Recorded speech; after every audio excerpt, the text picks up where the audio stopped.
Bonjour à toutes et à tous. Tout d'abord, je suis ravie d'être là pour parler de la mobilité de demain. On a entendu beaucoup d'interventions extrêmement intéressantes ce matin sur lesquelles je vais probablement rebondir pendant ma présentation parce que c'est important, je pense, qu'on puisse débattre et inventer cette mobilité de demain.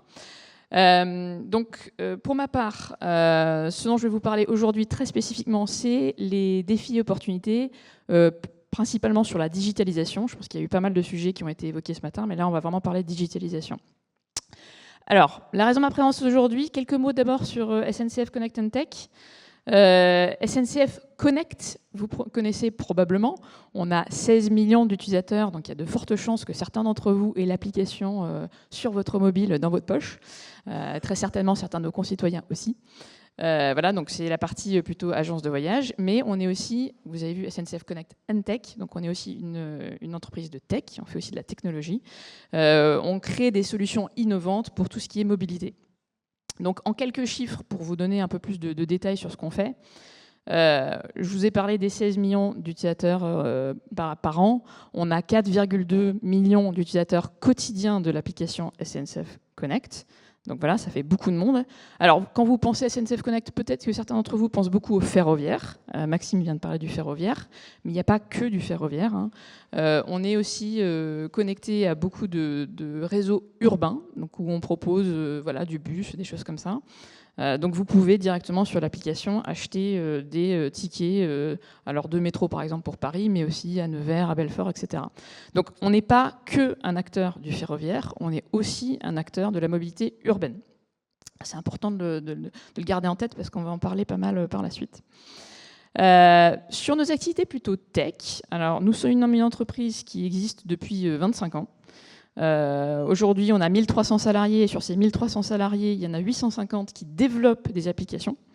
Ça nous a permis, sur ces 25 dernières années, de faire plus de 250 projets et applications dans la mobilité.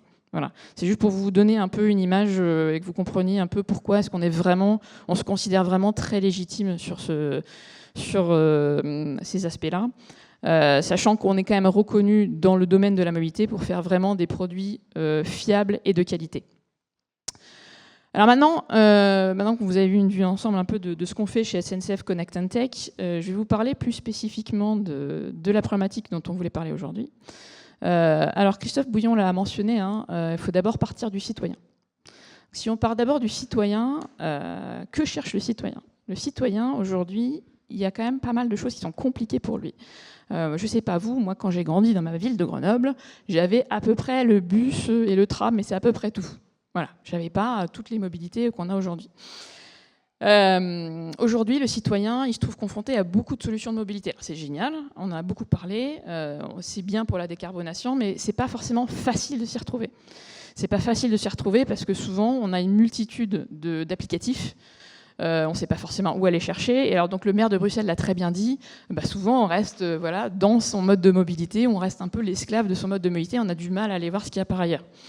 Donc il y a une vraie besoin et demande d'arriver à comprendre quelles sont toutes les mobilités sur l'ensemble du territoire. Ça, c'est une première vraie demande des citoyens, c'est d'avoir quelque chose qui est unifié. Et ensuite, c'est quelque chose aussi qui doit être adapté à leur mode de transport. On l'a vu avec le Covid, il y a eu quand même ça a quand même pas mal chamboulé la façon dont on se déplace en termes de mobilité. Donc il y a des utilisateurs qui vont être plutôt des réguliers ou des scolaires, donc voilà, ils vont connaître quand même ce qui est à leur disposition, mais on va aussi avoir des occasionnels qui vont arriver dans la ville, qui vont pas forcément connaître. Et puis soit on peut être régulier dans une ville, mais complètement occasionnel par ailleurs. Donc même si on a une habitude de mobilité dans un territoire, dans un autre territoire, ça va être complètement différent. Voilà, donc ça, j'ai envie de dire, c'est la partie immergée de l'iceberg, c'est la partie immergée de ce que veut le citoyen. Alors à côté de ça, nos amis les métropoles et les villes, elles ont énormément de défis et d'enjeux à côté de ça que ne voit pas le citoyen forcément. Alors quelles sont-elles? J'ai envie de dire, il y a une première partie qui est plutôt contraintes et enjeux réglementaires, ou en tout cas un peu ce dont on a parlé d'interconnexion, etc.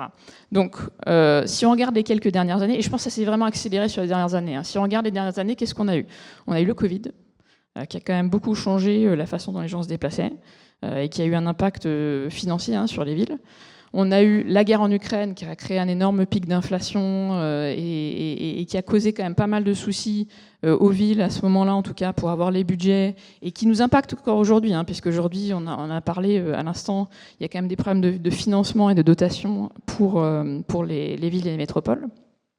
Et puis on a le changement climatique. Alors le changement climatique n'est pas récent, il n'arrive pas des 5 dernières années, mais ce qui est sûr, c'est que les effets du changement climatique, la prise de conscience par rapport au changement climatique, elle s'est surtout opérée dans les 10-5 dernières années. Et donc sur les 5 dernières années, on a une espèce d'accélération de phénomènes, on va dire, géopolitiques ou externes, qui ont fait que les villes se sont retrouvées avec toute une panoplie de choses compliquées à gérer. On vient de parler des SERM, ça c'est quelque chose de nouveau aussi qui a été poussé par le gouvernement. Donc voilà, donc vous avez les ZFE, je ne vais pas tous les citer, vous en avez beaucoup, mais donc il y a quand même beaucoup de contraintes supplémentaires qui est venue aller sur les villes. À côté de ça, en plus de ces contraintes, on va dire, enjeux réglementaires, vous avez la partie technologique, qui elle aussi s'est quand même pas mal accélérée. Alors technologique d'un point de vue digital, mais pas que, aussi d'un point de vue solution. On a maintenant du covoiturage à gérer, on a plus de vélos en libre-service, on a des trottinettes, on a du taxi. Voilà, donc c'est des modes de mobilité qui sont nouveaux et avec des technologies nouvelles aussi qui sont développées, sans même parler d'IA dont beaucoup de gens parlent aujourd'hui, mais rien que sur des technologies un peu plus simples, on va dire, que ce soit du NFC, du M-Ticket, etc., etc. Et donc les villes se retrouvent face à des contraintes supplémentaires, avec un choix de fournisseurs et de solutions assez large. En plus, il y a des fournisseurs qui vont fournir une large panoplie, puis certains qui vont vraiment se verticaliser, se focaliser sur juste un mode de transport.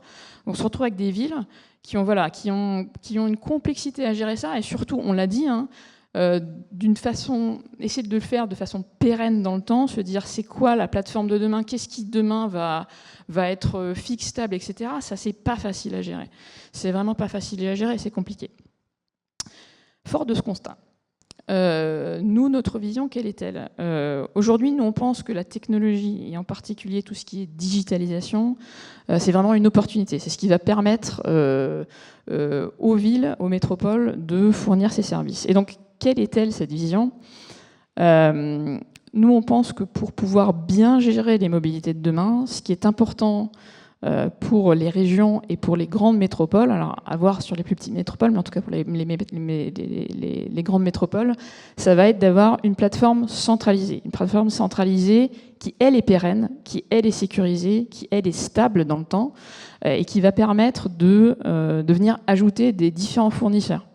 Alors, l'idée, c'est d'avoir une plateforme qui peut gérer n'importe quel type de techno, n'importe quel type de fournisseur, n'importe quel type de mode, que ce soit du taxi, de la trottinette, etc., peu importe, pour pouvoir l'agréger et pour pouvoir gérer ça de façon centralisée. Pourquoi ? Parce que ça permettra de donner à l'utilisateur une information au voyageur centralisée, des informations en cas de perturbation centralisées, une plateforme de paiement et d'achat de titres centralisée, de façon pérenne dans le temps. Et si jamais vous avez un fournisseur qui n'arrive pas, pour une raison X ou Y, à trouver son modèle économique qui vous fait défaut, vous pouvez facilement changer de fournisseur de cette façon-là. Et d'un point de vue utilisateur, ce qu'on veut, ce qu'on recherche, c'est d'avoir là aussi quelque chose de beaucoup plus uniformisé. Donc un exemple pourrait être, là on a mis quelques exemples de à quoi ça ressemblerait, mais c'est d'avoir un applicatif dans lequel je retrouve toutes mes informations.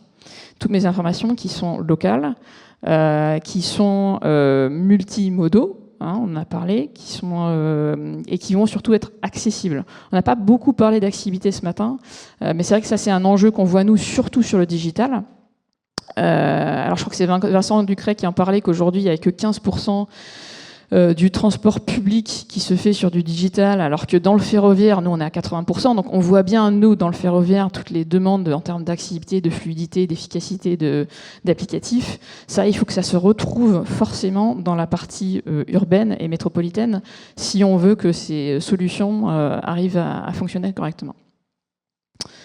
Voilà, donc ça, c'est notre vision pour la mobilité de demain. Je pense que nous, SNCF Connect and Tech, on a réussi à prouver dans le passé qu'avec nos connexions au TGV, puis au TER, au Transilien, mais maintenant aussi au réseau urbain, au réseau de taxis, de VTC, qu'on est capable de créer ce genre de plateforme.